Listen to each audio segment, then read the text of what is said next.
A vehicle slammed into a natural gas pipeline and caused a massive explosion early Wednesday morning in Texas, according to the Mansfield Fire Department.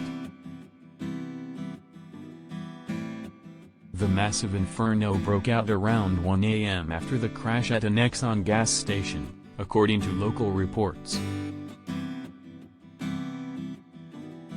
The blaze blocked off highways 287 and 360, as residents within a 1-mile radius were evacuated for several hours.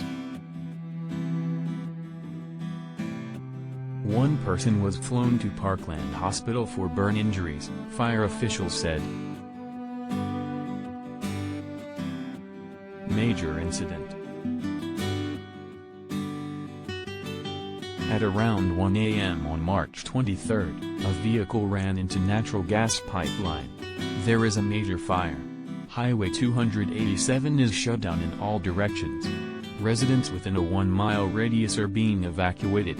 Shelter is available at 1261 South Main Street, Annette Berry Elementary. pic.twitter.com/5mkw1lq3me.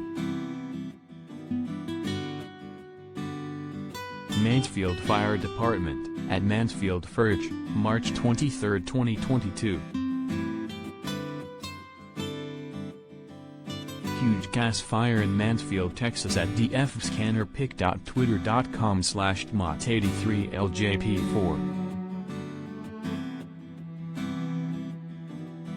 West Trimble, at West Trimble, March 23, 2022. Twitter footage captures the fiery blaze shooting up into the sky, as smoke fills the air. Firefighters had the raging inferno under control by 3:30 a.m. and residents were able to return home. The shelter available for residents who were forced to evacuate was nearby at 1261 South Main Street, Annette Berry Elementary.